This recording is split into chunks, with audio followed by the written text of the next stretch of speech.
দেশের পণ্যই দেশের শক্তি। Sharp refrigerator inverter আপনাদের আজকে কিছু ধারণা দেবো। এই যে sharp model PGP SPG 35P, এটা একটি ইলেকট্রিক ডায়াগ্রাম দেওয়া আছে। ডায়াগ্রাম দেখে আপনাদের কাজ করতে হবে। এটা হচ্ছে দুইটা এই যে ওপরে ওটা কন্ট্রোলিং পিসিবি, নিচেরটা আছে ইনভার্টার পিসিবি। তো কন্ট্রোলিং পিসিবি ইনভার্টার পিসিবি আলাদা আলাদা করছে কোম্পানি শার্পের। তা এটা হচ্ছে inverter compressor, DC inverter compressor. এটা হচ্ছে 57 ভোল্ট থেকে 240 ভোল্ট পর্যন্ত কাজ করে ডিসিতে, এবং হার্স হচ্ছে 245 ফ্রিকুয়েন্সি হার্সে কাজ করে। তো এটা হচ্ছে শক্তিশালী একটা কম্প্রেসার। এই কম্প্রেসারকে পরিচালনা করার জন্য আপনারা আইপিএম খারাপ নাকি কম্প্রেসার খারাপ সেটা আমার একটা ভিডিওতে দেওয়া আছে। তা সামরিক একটা ধারণা দিলাম যে আইপিএমের সাথে এই যে আইপিএমটা ভালো আছে কিনা দেখার জন্য। এই যে আইপিএম থেকে একটা ভোল্টেজ দেখাবে, এসি ভোল্টেজ সিলেক্ট করে আপনাকে নেগেটিভ প্লাস ইউভিউ ডাব্লিউ, যে কম্প্রেসার টার্মিনাল 3টে পয়েন্ট থেকে ইউভিউ ডাব্লিউ একই মান দেখাবে।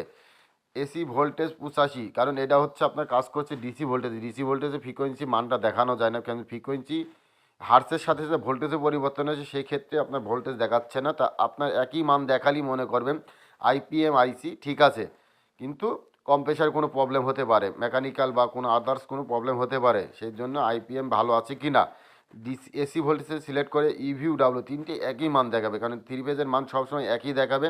তো একই দেখাচ্ছে, সেই ক্ষেত্রে আমার আইপিএম আছে ঠিক আছে। এবার আপনাদের দেখাচ্ছি ফ্যান আইটেম।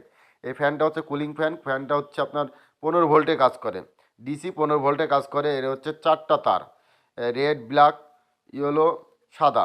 তা আমরা 4টা তার, যেহেতু এই 15 ভোল্ট দেখাচ্ছে, এবার ফিডব্যাক ভোল্টেজ দেবে যে এই রেডের সাথে আপনার ইয়েলোর বা সাদা একটা ফিডব্যাক ভোল্টেজ দেবে। যে ফিডব্যাক ভোল্টেজটা কত দিচ্ছে আপনাদের দেখাই, দেখেন ফিডব্যাক ভোল্টেজ 2.5 থেকে 3 ভোল্টের মধ্যে এই যে ফিডব্যাক ভোল্টেজটা দিয়েছে, কারণ এটা মাইক্রো কন্ট্রোলারে যায় যে এই ভোল্টেজটাই দেবে, মানে 2.5 থেকে 3-4-এর মধ্যেই থাকবে এই ভোল্টেজে ফিডব্যাক ভোল্টেজ দিচ্ছে।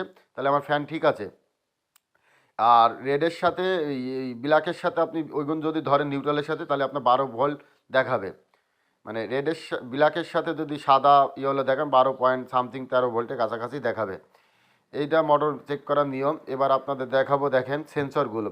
যেহেতু এটা রেফ্রিজারেটরে দুইটা সেন্সর থাকে, একটা হচ্ছে কুলিং সেন্সর, মানে আমরা ফ্রিজার সেন্সর, এটা রেফ্রিজারেটর সেন্সর। এটা ফ্রিজার সেন্সর দেখাচ্ছি, ফ্রিজার সেন্সর এটা টেম্পারেচারের সাথে নির্ভর করে, মানে রুমের টেম্পারেচার যে জায়গার টেম্পারেচার যত আছে তার উপর রেজিস্ট্যান্স চেঞ্জ হয়। এটা যখন রুমের টেম্পারেচার আছে আপনার 22 সামথিং, কিন্তু আপনার ওমস দেখাচ্ছে দেখেন 2.115 বা 6 কিলো ওমস। তা এটা হলো মানে যেহেতু যেখানে ঠান্ডা বেশি সেখানে কিলো ওমসের মানও একটু কম থাকে। এটা হচ্ছে রেফ্রিজারেটর, মানে ডিপে যেটা বলি, ডিপের টেম্পারেচার দিয়ে আছে 2.176 এই আছে 22 টেম্পারেচার, এটা দেখাচ্ছে, রিডিং দেখাচ্ছে।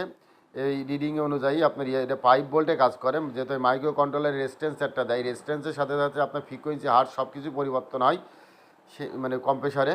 সেজন্য এইখানে দেখাচ্ছে 5 ভোল্ট দেখাচ্ছে। এবার দেখাচ্ছে আপনাদের ফ্রিজার টেম্পারেচার সেন্সর। ফ্রিজার মানে যেটা হচ্ছে রেফ্রিজারেটর যেটা নর্মালে থাকে, সেটা হচ্ছে 5K বাই টেম্পারেচার দেখাচ্ছে 5K, এটাও 5 ভোল্টে কাজ করে। আর আপনাদের দেখেন আরেকটা জিনিস, মিটার মিটার মিটার চেক করার জন্য এই ধরনের শব্দ হবে। মিটারে যখন হবে, মিটার কয়েল ঠিক আছে কিনা এই ধরনের শব্দ হবে যে হ্যাঁ কয়েল ঠিক আছে। ধন্যবাদ। নতুন নতুন ভিডিও দেখাবো, নতুন নতুন কিছু শেখানোর চেষ্টা করব। তা সাময়িক কিছু বোঝানোর চেষ্টা করলাম ইনভার্টার সম্বন্ধে শার্পের। তা আরও কিছু যদি না বোঝার কারো অসুবিধা হয় আমার সাথে যোগাযোগ করুন। আরএসসি সেক্টরে ভালোবাসি, সবাই আমার জন্য দোয়া করবেন। আসসালামু আলাইকুম। আরএসসি সেক্টরকে ধন্যবাদ।